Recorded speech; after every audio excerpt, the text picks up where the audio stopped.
Salut, aujourd'hui je viens vous parler d'un de mes réalisateurs préférés, Martin Scorsese. Alors je vais pas balayer la filmographie de Scorsese en entier, il a fait 27 films au total. Je vais commencer tout simplement par vous présenter mes préférés et le tout premier c'est sa deuxième collaboration avec Robert De Niro dans le chef-d'œuvre absolu qui est Taxi Driver, qui a quand même eu, pour info, la Palme d'Or, où on a De Niro et on a également Harvey Keitel, en plus de Sybil Shepherd, et Jodie Foster, qui était là toute jeune, je crois qu'elle avait 11 ou 12 ans il me semble, pour le rôle. Où là, on a De Niro dans une de ses plus grandes perfs, où il nous fait un chauffeur de taxi, qu'on a ras-le-bol un peu de tout, et qui va finir par péter un plomb. Donc ça, je pense que le classique ultime de Scorsese, tout le monde l'a vu, c'est cité par d'énormes réalisateurs comme Tarantino. Puis dépeint le New York des années 70 de façon superbe. L'espèce de solitude qu'on a dans les grandes villes, et puis ce sentiment que tout est prêt à dérailler. Un film d'une noirceur abyssale et des compositions là-dedans, que ce soit Jodie Foster, Sybil Shepherd, De Niro et Keitel, sont tous absolument magnifiques, et les second rôles également. Pour moi, vraiment, je crois qu'ils ont fait 10 films ensemble, les pépères Scorsese et De Niro, c'est la plus grande collaboration. Après, c'est celle avec Harvey Keitel où ils ont fait 7 films, et le fameux DiCaprio où ils ont fait pour l'instant 6 films. Mean Streets, le tout premier avec De Niro, moi, m'avait moins... Faudrait que je le revoie, je n'avais pas trouvé ça génialissime quand je l'avais vu, mais il faudrait que je lui redonne une chance. Après, je pourrais citer des films que je n'ai plus. Alors, sur la troisième New York, j'ai pas. Vous me direz dans les commentaires ce que vous avez pensé du film. Moi, je l'ai vu très tard. Je l'ai vu il y a donc pas si longtemps. J'ai pas super accroché. C'est évidemment bien réalisé, parce que c'est Scorsese derrière la caméra. C'est bien joué, mais j'ai pas trouvé le truc superbe. Ça m'a pas plus parlé que ça.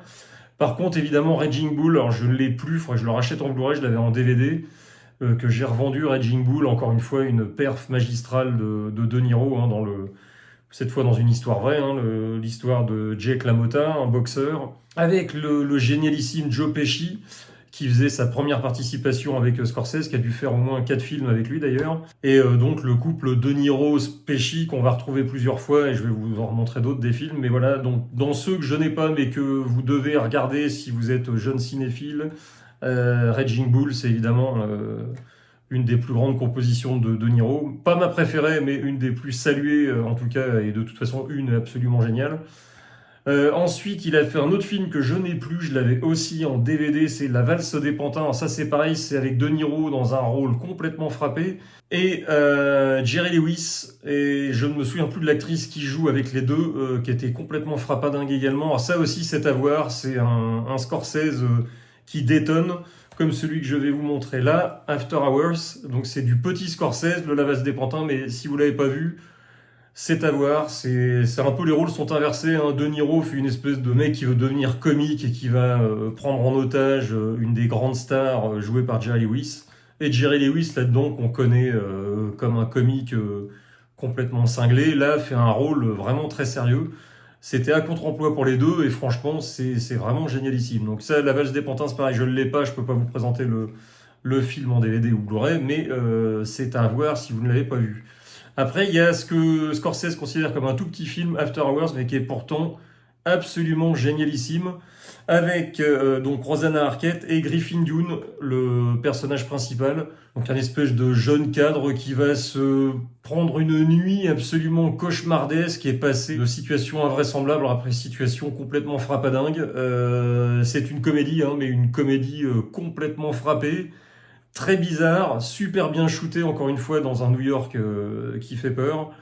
Et Griffin Dunne, qui est pas assez connu, qui jouait d'ailleurs un des deux personnages dans le Loup-garou de Londres de John Landis, celui qui se fait malheureusement bouffer dès le début du film et qui revient en espèce d'état de zombie en décomposition. Donc il fait une perf vraiment géniale. Patricia Arquette est également absolument génialissime dessus. Et on a une grande actrice d'ailleurs qu'on voit dans un rôle, je ne sais plus comment c'est Terry Garr, pardon, qui est décédée, je crois que c'est la semaine dernière ou il y a 2 semaines, Terry Garr, qui jouait la maman de Phoebe dans Friends. Pour ceux qui ne connaîtraient pas After Hours, c'est Terry Garr, très très bonne actrice qu'on voit dans la petite photo.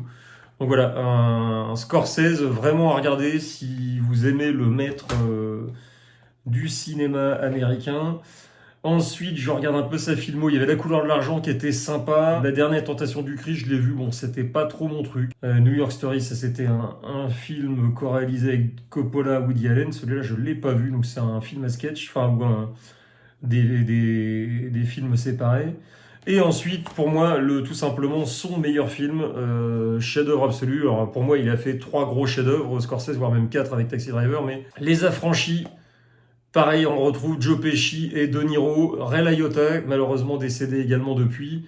Et là, c'est absolument magique. Film mafieux, donc d'après une histoire vraie, hein, c'est Ray Liotta qui raconte en gros, on voit son personnage jeune jouer quand il rentre dans la mafia et toute son évolution au sein de la mafia. Et au début, ça fait rêver, on se dit, tiens, c'est une famille et tout, ils grandissent là-dedans, ils font de la thune, ils se marrent, et en fait, on se rend compte après que voilà, bref, la mafia, c'est pas si marrant que ça. Mais c'est fait de façon absolument hallucinante. Il y a des plans séquences génialissimes. La mise en scène, c'est quasiment ce que Scorsese a fait de mieux. Et point de vue interprétation, De Niro, encore une fois magistral. Ray Liotta, qui perçait là vraiment dans un de ses rôles qui l'a rendu super célèbre après, était monstrueux. Joe Pesci, fabuleux. Tous les seconds rôles sont géniaux là-dedans.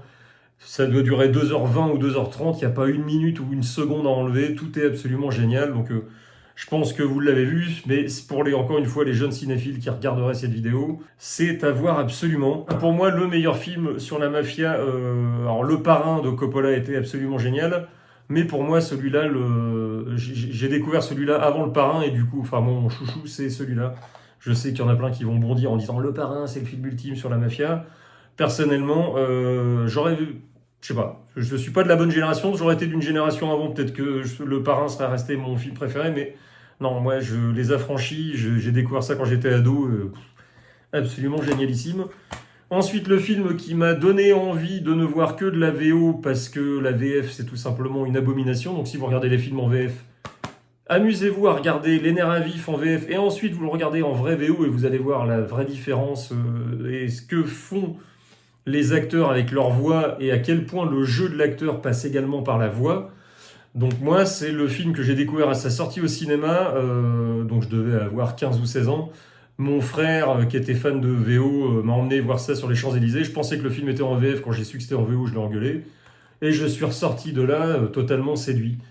Tout simplement parce que pour moi, la meilleure perf de Niro, alors c'est évidemment bien subjectif, hein, il y en a qui vont me dire c'est Taxi Driver ou Raging Bull, qui sont des perfs absolument hallucinantes. Mais pour moi, son rôle le plus génialissime, c'est Les Nerfs à vif, où on dirait un petit peu ce que fait Pacino dans Scarface, c'est-à-dire il surjoue, mais c'est tellement génialissime que voilà. Et en plus, il y a Nick Nolte, Jessica Lange, qui est une de mes actrices préférées là-dedans, et Juliette Lewis, qui perçait dans ce rôle qui s'est révélé, où elle est absolument hallucinante. Donc où on a un tolard joué par De Niro qui sort de prison et qui va harceler son avocat parce qu'il a découvert, en fait, c'était un illettré quand il est rentré en prison. Il a découvert ensuite, en lisant des livres et en reprenant son dossier, que son avocat avait caché une pièce du dossier qui aurait pu lui éviter 14 ans de prison. Et donc, il va se venger de Nick Nolte qui joue son avocat. C'est un remake, mais pour avoir vu l'original, où on retrouve d'ailleurs les acteurs principaux, il y avait Robert Mitchum et l'autre m'échappe, mais les deux font des caméos là-dedans assez sympas. L'original était très bien filmé, mais je ne l'ai pas plus accroché que ça. Alors peut-être parce que j'ai découvert celui-là avant de voir l'original. Mais pour moi, c'est un des rares films qui flingue totalement l'original. Donc si vous ne l'avez pas vu, Les Nerfs à vif, superbe thriller, et la perf de Niro est tout simplement ahurissante. Donc après, il passe sur d'autres films, hein, Le Temps de l'innocence, qui est un que j'ai moins aimé, et il revient en très grande forme, encore une fois, dans un film de mafieux avec Casino, où on retrouve encore De Niro, Joe Pesci et tous ces seconds rôles habituels. Il y a Sharon Stone, magnifique dedans. Donc Casino, pareil, d'après une histoire vraie, hein, mais Scorsese, il s'en fout, lui, il fait du vrai cinéma, des scènes marquantes, et là, il y en a à gaver. Alors je lui préfère, moi, Les Affranchis, mais on n'est pas loin du rythme effréné des Affranchis sur la mise en scène complètement frappadingue. Au début, ce qui m'avait sorti un peu, c'est qu'on a les 3 voix off. On a une voix off faite par De Niro, une par Pesci, une par Sharon Stone. Mais quand on est rentré dedans, ça le fait et ça le fait grave, hein. Donc c'est petit chef-d'œuvre, pas un chef-d'œuvre pour moi, mais un petit bijou de mise en scène. Donc après, il nous a fait Kundun, dont je ne me souviens absolument plus, à tombeau ouvert avec Nicolas Cage, que j'avais beaucoup aimé en salle, que j'ai revu récemment et j'étais très déçu par la deuxième vision. Enfin, vous me direz ce que vous en avez pensé à tombeau ouvert, peut-être que je le revoie une troisième fois, peut-être que j'étais pas d'humeur, mais voilà. Et ensuite, sa première participation avec DiCaprio et sa deuxième avec l'immense Daniel Day-Lewis. Il y avait également Cameron Diaz dans un très très bon rôle. Film qu'il a mis, je crois, 15 ou 20 ans à tourner et qui a été aidé en partie par DiCaprio qui produisait. Et là, on a l'histoire des États-Unis. Alors, c'est pas son meilleur film, mais c'est quand même encore une fois assez ébouriffant niveau mise en scène. Et le film, alors DiCaprio, c'est sa première participation avec Scorsese, il est très bon dedans, mais Daniel Day-Lewis, il éclipse absolument tout le monde. Et là-dedans, c'est peut-être sur le rôle le plus génial où j'ai vu Daniel Day-Lewis avec There Will Be Blood de Paul Thomas Anderson. Je pense que les deux performances sont magnifiques. Bon, ne serait-ce que pour lui, le film mérite d'être vu, mais le film de toute façon est quand même très bon, même s'il y a des parties plus ou moins sympas dedans. Et franchement, pour une première collaboration, c'était génial. Ils ont poursuivi DiCaprio Scorsese avec un petit bijou Aviator, donc sur la vie de Howard Hughes, qui tournait le film Les Anges de l'Enfer ou un truc comme ça, que je n'ai pas vu d'ailleurs, frère, un classique que je n'ai pas vu, où c'était le film à l'époque le plus cher de l'histoire du cinéma, et on voit un peu sa course effrénée pour tourner son film, et ensuite son amour des avions, et à quel point il a révolutionné le monde de l'aéronautique ou de l'aéronaval. La perf de DiCaprio aurait largement dû être plébiscitée et récompensée d'un Oscar, ce qu'il n'a pas. Il a été nominé, mais il l'a pas eu. Et là, c'était vraiment un comble pour moi, parce que c'était vraiment la meilleure perf de l'année. C'était celle de DiCaprio qui est ébouriffant là-dedans, donc très très bon biopic. Ensuite, sont passés avec un film que j'adore, pour moi un des autres chefs-d'œuvre de Scorsese, Les Infiltrés, donc avec un casting absolument ébouriffant. Donc on a DiCaprio, encore une fois dans un rôle, alors toujours, il fait toujours des rôles très différents chez Scorsese. Là, il nous fait un mec un peu paranoïaque qui va infiltrer un patron de la mafia joué par Nicholson, qui nous fait une composition complètement barrée. Alors pour moi, c'est pareil, la Nicholson, c'est un peu celui qui éclipse quasiment tout le monde, alors qu'on a quand même Matt Damon exceptionnel. On a Mark Wahlberg qui a un tout petit rôle, mais qui est génialissime dedans. On a Alec Baldwin qui est pareil, absolument, absolument génial dans le rôle. Et DiCaprio est là-dedans aussi bon que dans Aviator, dans un rôle différent. Donc là, c'est pareil, un film d'acteur absolument génial, superbe mise en scène, le scénar est fabuleux. Je crois qu'il a eu l'Oscar du meilleur film, l'Oscar du meilleur réalisateur et de la meilleure adaptation.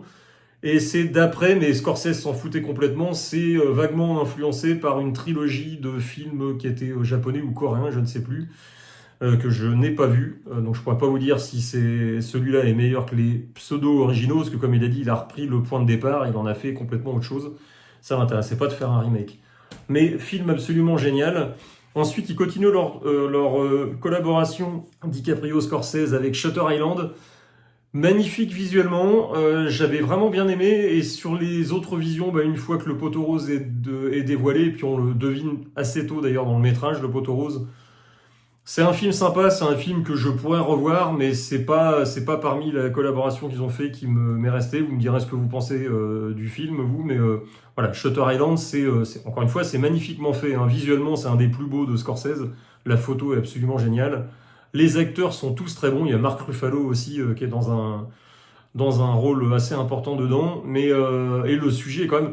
Tout est bien tenu, hein. C'est un très bon film, mais c'est pas un film que j'ai envie de voir et revoir. Ensuite, il a fait un truc sympathique pour enfants. Si vous voulez voir des films avec vos enfants, il y avait Hugo Cabret qui était assez sympa. Et il est revenu avec un truc qui n'est par contre pas pour les enfants, Le Loup de Wall Street. Et là, nouveau chef-d'œuvre. Et là, DiCaprio, pareil, il aurait dû pour moi avoir l'Oscar dans un rôle complètement frappé. D'après donc l'histoire de Jordan Belfort, un courtier en bourse camé jusqu'aux yeux, qui a arnaqué des millions et des millions de personnes et qui était richissime et qui a fini par tomber, mais qui était conseillé d'ailleurs sur le film de Scorsese, donc il a bien rebondi le petit gars. Mais vraiment là, c'est Visuellement, Scorsese revenait à du très très haut vol. Là, il revenait à une mise en scène virevoltante comme dans celle des Affranchis ou de Casino. Le casting, il n'y a pas que DiCaprio, hein. On découvrait Margot Robbie dans un rôle génial. On a Jonah Hill qui était hallucinant là-dedans, qui est largement aussi bon que DiCaprio. Alors les deux, c'est à se tordre de rire. Les deux auraient dû avoir l'Oscar, hein, d'ailleurs, le premier rôle et le second rôle. Mais tout le casting est génial. Ça dure 2h50, il n'y a pareil pas une seconde à enlever.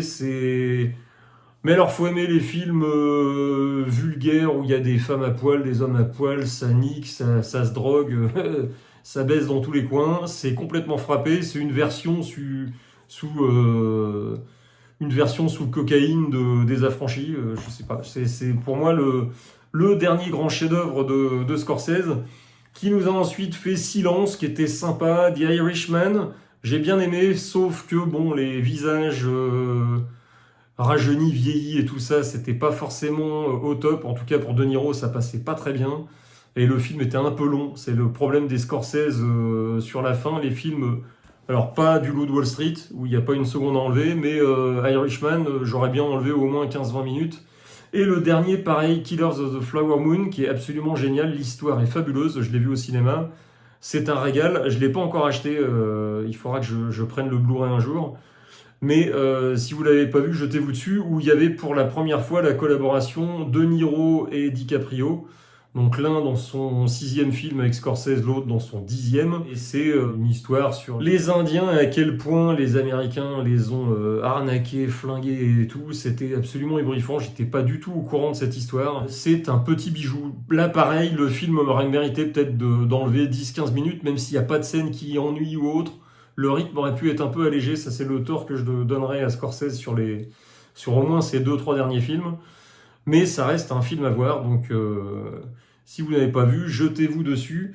Dites-moi dans les commentaires quels sont vos films préférés. Moi personnellement, si je devais faire un top 3, ce serait à mon avis Les Affranchis, Le Loup de Wall Street et peut-être ex aequo Les Infiltrés, Taxi Driver.